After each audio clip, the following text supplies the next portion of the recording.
I remember you. You used to be in that show, didn't you? You'll have to be a lot more specific than that, bud. I've been in a lot of shows. Really? I can only think of one. Back in the 80s, I was a hot property. You know, TV Guide listed me as number 3 in the ones to watch Hot 100. Oh yeah, I remember that. Right behind Corey Haim and Richard Grieco, weren't you? You were in that show with a talking car, weren't you? That's just one of the shows I did. I was in a lot of different shows, bud. Do you and the car still keep in touch? Not really. They melted it down to make scaffolding for one of Joan Rivers' facelifts, but that show with the car isn't the only show I ever did. I did a lot of comedy and serious drama too. Oh yeah, can't forget that guest appearance in season 6 of Mr. Belvedere. Hey bud, don't forget about the 3 months I spent in Chicago Hope. I don't remember him from that show.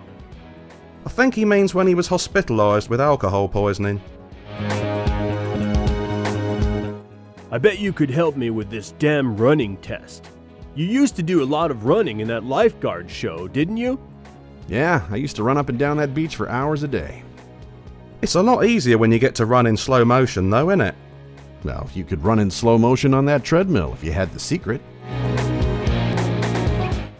There's a secret to the treadmill? Does it make it easier to pass the test? Pal, you can complete this test no problem if you know the secret. If you can jog without falling over, it's a cinch. That's a pretty big if for the cholesterol kid here. So what's the secret? How do I win? Slow down there, kid. Why should I help you? What's in it for me? A warm, fuzzy feeling inside? The only thing around here that makes me feel warm and fuzzy is that hot Latina on reception. Get me her phone number and my secret's all yours. Thanks for all the help, dude. Sure, bud, but I didn't do much to help. See, mate, I told you people can't tell when you're being sarcastic.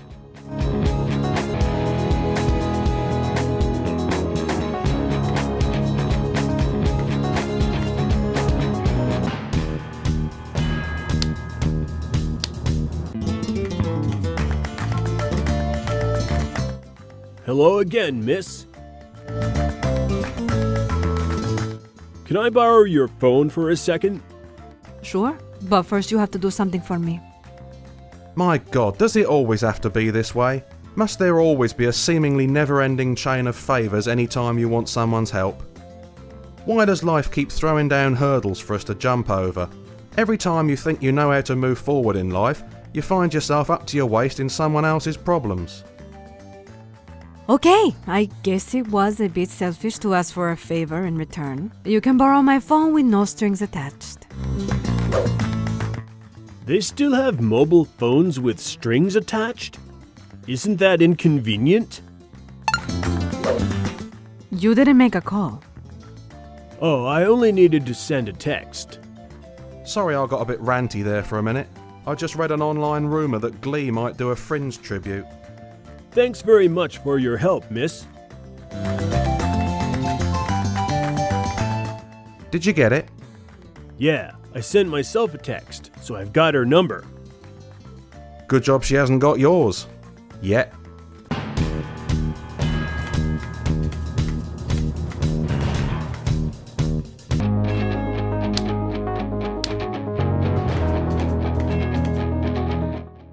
Hey man, how's it hanging? A little to the right and just above the knee. I got the receptionist's phone number for you. Nice one, bud. Was she surprised that a big TV star like me was interested in her? I think it's safe to say that your call will involve a measure of surprise. Don't worry, guys. I've become accustomed to it. The women I see are always surprised. Me too. I'm not sure if it's the ski mask or the fact that my face is pressed up against the window. So, about the secret. Right you are. A deal's a deal and I don't welsh on my promises. Thanks. What is it? It's the remote to the treadmill. It overrides the speed setting, so even when the treadmill says you're at top speed, you can slow it down to a more manageable speed. That's awesome! Thanks, dude. Yeah, I don't want to appear ungrateful, but you've just announced that you're helping us cheat in front of Penelope and Stefan. Doesn't that kind of limit our chances of success? Relax, pal. You'll be fine. Stefan has selective hearing. He switches off when there's nothing in the conversation to stroke his ego. And Penelope? You've seen her. You could set off a rocket in the seat next to her and she wouldn't notice unless you chipped a nail. Thanks for all the help, dude.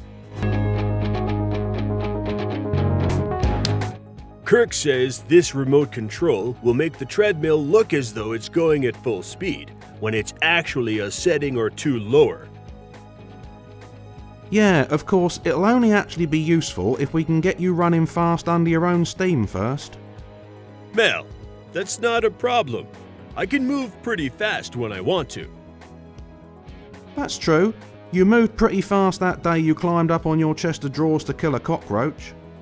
I fell out the window. Yeah, I suppose your time would have been gravity assisted that day.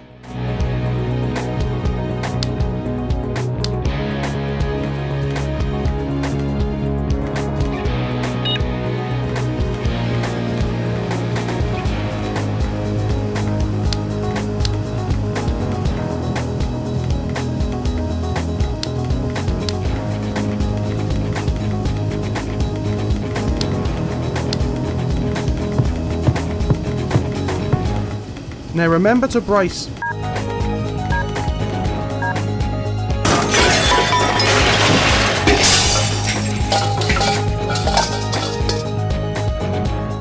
Yourself.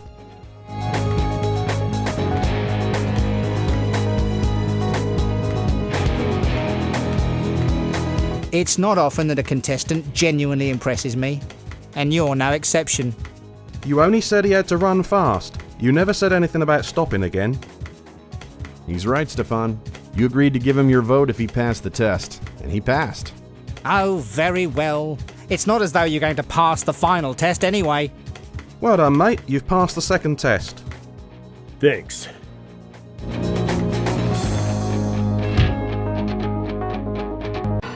There's no blood and he can see fine. I'm telling you, he's not injured. What if he suffered nerve damage? Think of how his quality of life will be affected. As long as he can still eat fried chicken and watch Swedish porn, his quality of life won't have changed, love. Not both at the same time, obviously. That wouldn't be finger-licking good. I still think we should consider euthanasia. Just to be on the safe side. Are you on the hospital boxing team? No, why? Because it seems in any situation, you can always pull out a lethal jab. I don't like to see my patients suffer. Head injuries can cause all sorts of complications. He may have suffered inner ear damage, which could upset his sense of balance. Rubbish. He's as steady on his feet as he's ever been. He's rock solid. It could have taken away all his energy. For all we know, he could be as weak as a kitten. He's as strong as an ox. It would take more than a bash on the old noggin to take away his energy. Do I get any say in this? No. No. Just get up and let's go before Florence Bundy here makes you swallow something toxic. And I don't mean another insult from Stefan. Well, somehow you've managed to pass the first two tests. If you can just pass the third test, you'll have qualified for boot camp. Yeah, baby. Almost there. Wah! Quite. So the final test is a test of bravery. Awesome. I'm a shoo-in for the bravery test. All the other tests seem to end with a collision between my head and a blunt object. So for the final test, we're going to put an apple on your head and have someone shoot it off with a crossbow. And since your pal came with you, we might as well have him fire the crossbow. Have Mel fire the crossbow? I don't know about that. Mel, are you up to shooting an arrow with a crossbow and making sure it doesn't hit me? Well, I'm not big on multitasking, but I can definitely do one of those things. Consuela, be a dear and bring in the crossbow and arrow for the third test.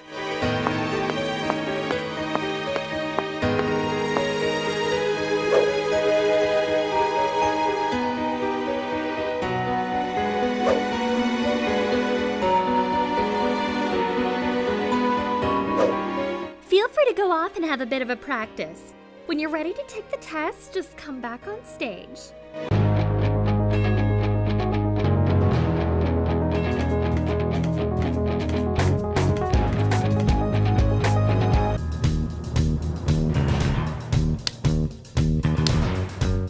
This door just says gaffer. Mel, exactly what is a gaffer? It's another name for the chief lighting technician.